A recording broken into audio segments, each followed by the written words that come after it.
Hey YouTube, what's up? You're about to hear why the Omad diet is failing me. It's a bit tongue in cheek because actually what's going on is I'm failing a little bit on my diet goals. And it's not all up to me not following the Omad process, but some key mistakes that I'm making. And I'm going to share with those with you today. But anyone that's been following my channel, my journey's been that I wanted to lose some weight and get in shape. And then I started this channel at about the same time. And those videos people really connected with. So I kept it going. I had a goal of doing Omad for 100 days. If you want to see how that went, check out my 30-day video and my 60-day video. I'll link them at the end of this. I'll link them at the end of this video. Essentially, I lost around about 14 kilograms in the first 60 days. I didn't make it to my 100-day goal because I went on a vacation at about 90 days. And I think I sustained that weight loss up to the 100-day period. After my vacation, I put some of that weight back on. So I put about 6 kilograms back on during my vacation. And then I shared a video after New Year's Eve where I was going to start my OMAD diet again and had a goal of another 100 days. I've managed to lose probably about 2 or 3 of that 6 kilograms, and I'm sitting at a pretty steady weight of about 85 kilos. I don't know what that is in pounds. I'll put it on the screen. So it just goes to show you that OMAD, like any other calorie restricted or time restricted eating diet, can help you not only lose weight, which was my experience for the first 90 days, but sort of maintain the weight that you lost. Remember, I lost 14 and I've managed to put back on around about 4, but stay there for a month, which is really great. But the reason I think the diet's failing is because I still have goals to lose more weight. And I guess what I'm saying is I'm failing the diet by a few mistakes that I'm making. And if I'm being honest with myself, I need to own those mistakes and make sure I correct them so that I can continue to achieve my goals with weight loss. The first one is being consistent with my overall caloric intake during my eating windows, my one meal, and ensuring that I maintain a caloric deficit. So in my video after New Year's Eve, I shared this on screen really quickly, which comes from Michael Mosley's Fast 800. It talks about a goal calories to hit and a goal protein to hit per day, doing some time restricted eating in order to kickstart weight loss. And I shared that saying this is my plan. But on reflection, that's not really a plan. That's just a structure to follow, and it's very basic. So I've been pretty good in this probably first 30 days sticking with one meal a day. I can think of at least 2 or 3 days where I've had 2 meals and one day where I had breakfast, lunch, and dinner with my daughter.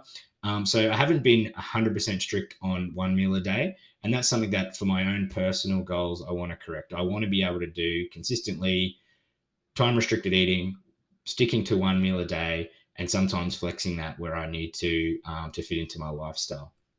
That's just a personal choice. And that I found over the time that one meal a day and time restricted eating helps me manage calories. Helps me. But as I found in this month where I'm trying to start my weight loss journey again, it helps, but it is not the silver bullet. Calories are calories, and it's based on what you're eating. So what I've found is that I haven't had a plan.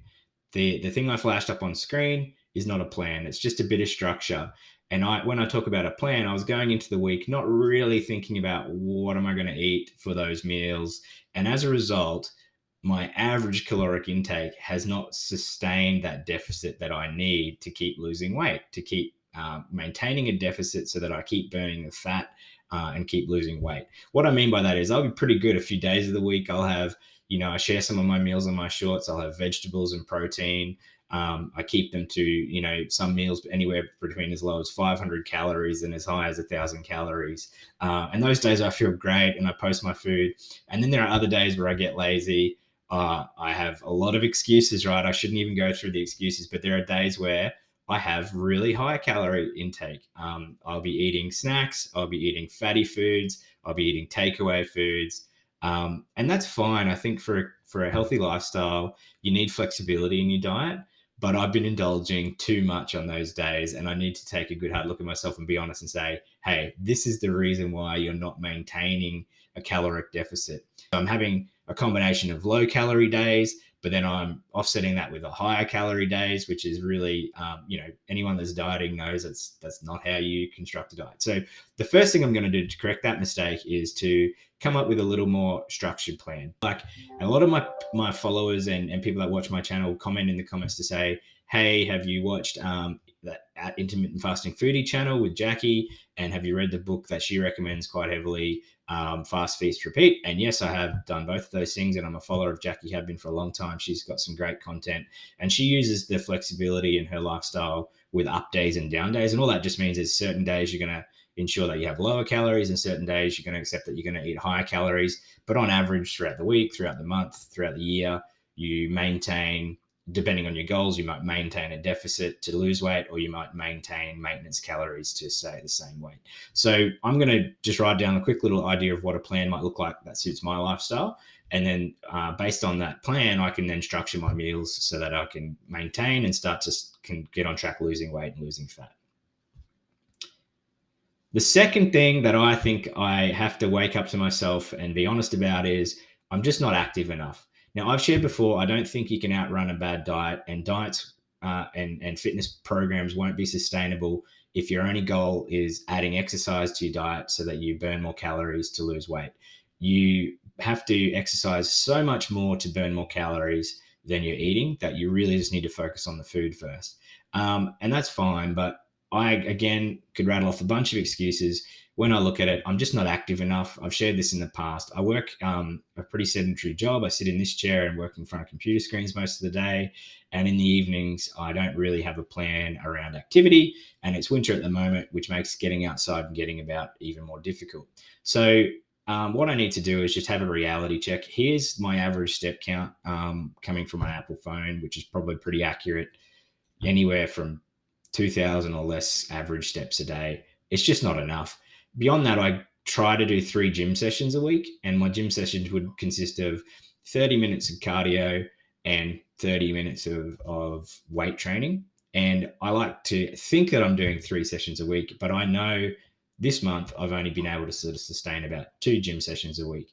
So in reality, it's not about increasing my activity levels to a point where I'm really burning myself hard, really doing hard workouts like HIIT training or interval training. I'm not going to be doing high intensity training. I'm not going to be doing extreme weight training, but I want to be hitting a higher level of activity so that I can kickstart both my metabolism and increase my energy expenditure.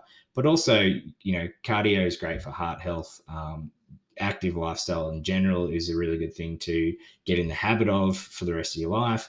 And it will ultimately, once I reach a weight that I'm happy with, if I've also increased my activity levels and that's part of my lifestyle, will help me maintain that weight. So some of the things I aim to do are to ensure that I really plan those 3 gym sessions a week so that I lock them into my schedule and so that it fits in with my lifestyle, my family. I want to start introducing some more exercise around the home. A lot of people have been commenting and say, hey, just get up and walk around, just get a treadmill and work from the treadmill. And these are all great suggestions, and I just need to reflect on what might work for me. It's not about trying to outrun your diet. It's about trying to make sure your lifestyle in the longer term accommodates a certain level of activity that's going to help you sustain the weight that you want to sustain. So let me know in the comments below, what are the things that you guys struggle with, and have you had to have an honest conversation with yourself to really identify them? And I think that's what this video is about for me. It's about having that honest conversation.